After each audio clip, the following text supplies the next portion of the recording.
sekalipun. Setiap kali membidik anak panahnya selalu meleset tak pernah mengenai sasaran.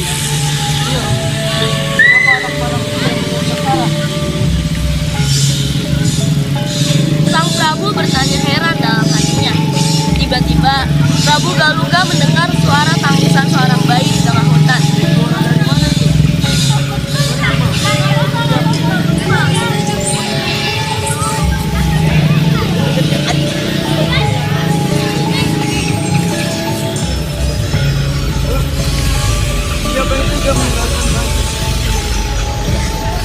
Alangkah terkejutnya Prabu Galuga melihat seorang bayi tergeletak di rerumputan.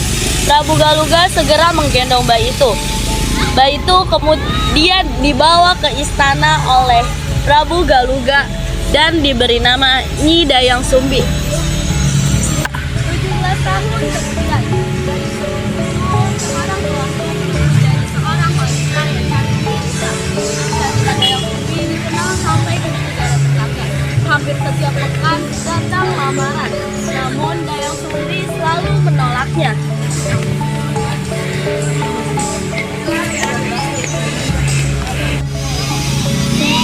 Sumbi, hanya ada dua pilihan untuk gua menikah atau gua aturkan ke hutan.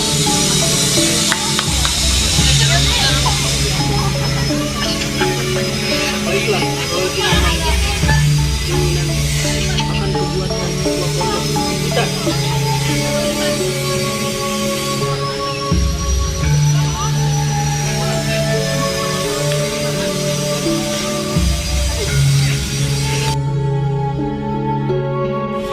Temannya sehari-hari hanyalah seekor anjing bernama Tumang, anjing jelmaan seorang dewa. Pekerjaan Dayang Sumbi hanya menenun kain sehari-hari. Pada suatu hari, ketika sedang menenun, salah satu benangnya jatuh ke bawah pondok. Aduh, benangku jatuh. Aku malas sekali untuk mengambilnya. Ia malas sekali untuk turun ke bawah. Maka ia bersumpah. Aku bersumpah, barang siapa yang mau mengambilkan benangku, maka akan dijadikan suami apabila ia laki-laki. Tak disangka yang mau mengambilkan benang itu ialah Tumang. Bukan main terkejutnya Dayang Sumbi ketika melihat siapa yang naik membawa benang tersebut.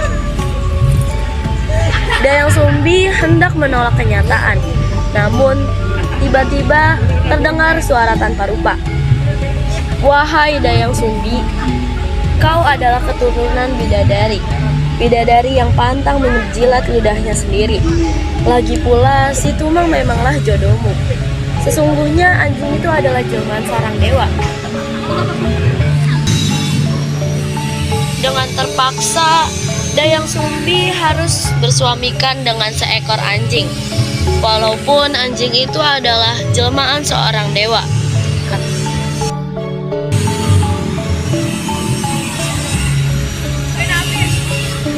Hari-hari berlalu. Ia kemudian dikaruniai seorang anak laki-laki yang diberi nama Sangkuriang.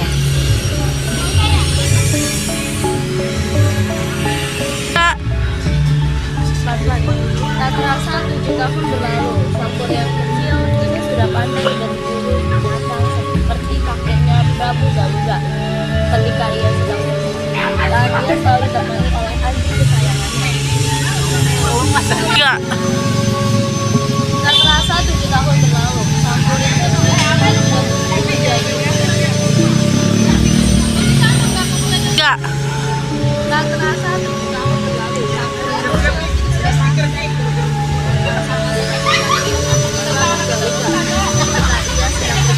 Dan ia selalu ditemani oleh anjing kesayangannya Tumang. Namun Sangkuriang tak pernah tahu dan tak pernah menyadari bahwa Tumang adalah ayahnya. Sebab Dayang Sumbi tak pernah bercerita siapa sesungguhnya Tumang. Tiba-tiba ada seekor babi hutan besar. Sangkuriang pun menarik anak panahnya dan membidik babi hutan itu. Sangkuriang pun menyuruh Tumang untuk mengejar babi hutan itu. Biar dia Tumang. Namun sebelum anak panah itu dilepas, babi hutan itu keburu lari. Namun sebelum anak panah itu dilepas, babi hutan itu keburu lari masuk ke dalam hutan. Tumang juga tidak mau mengejar babi hutan itu karena ia tahu bahwa babi hutan itu juga merupakan jelmaan seorang dewa yang bernama Wayunyang. Makan malamku, ini semua salahku Tumang. Dengan gelap mata, Sang Kuryang pun menarik anak panahnya dan dilepaskannya ke tubuh Tumang.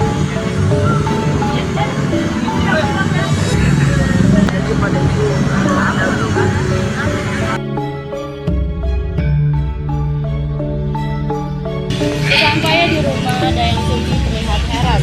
Mengapa Sang Kuryang tidak bersama Tumang?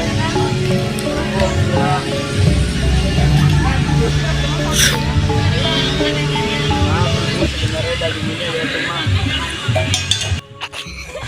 Ah, tidak!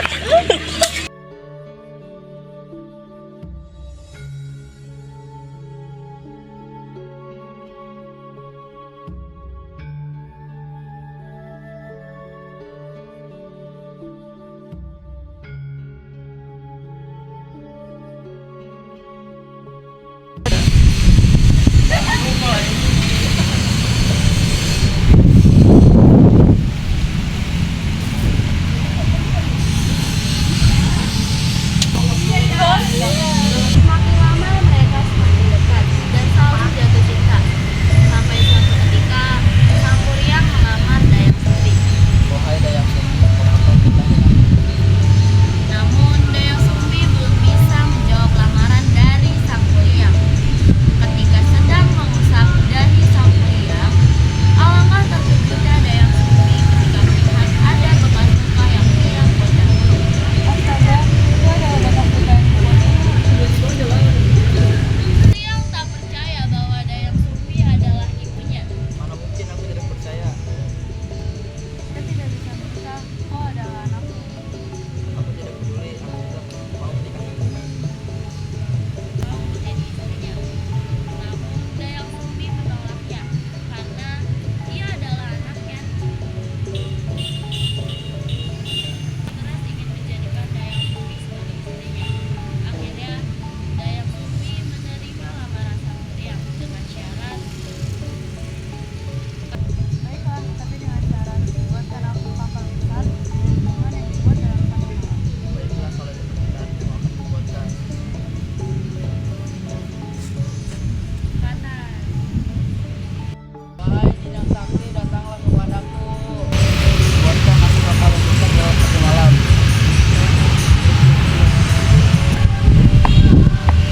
Sambil senderan gitu nah,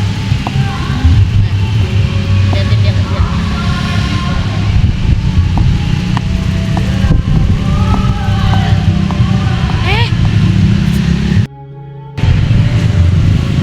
Gawat, kapal yang dibuat Sang Kuryang hampir jadi. Aku harus segera berdoa ke dewa.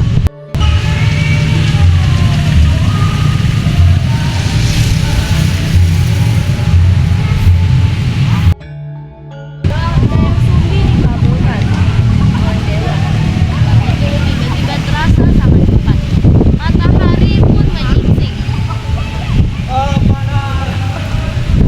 Sang Kuryang pun belum menyelesaikan kapal buatannya. Kau tak mau kita tidak bisa menikah. Tidak peduli apa yang terjadi, kita harus menjadi kita semua. Sang Kuryang, sadarlah kau adalah anakku. Kita tidak bisa menikah. Dengan perasaan marah dan kesal, Sang Kuryang pun menendang kapal buatannya hingga tertelungkup.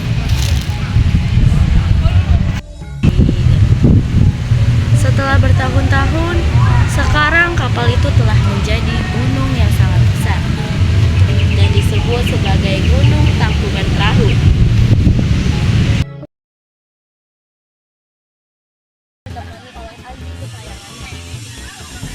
Setelah panah itu dilepas, babi hutan itu keburu lari ke dalam hutan. Kuryang tidak bersama Tumang. Iya, wajib.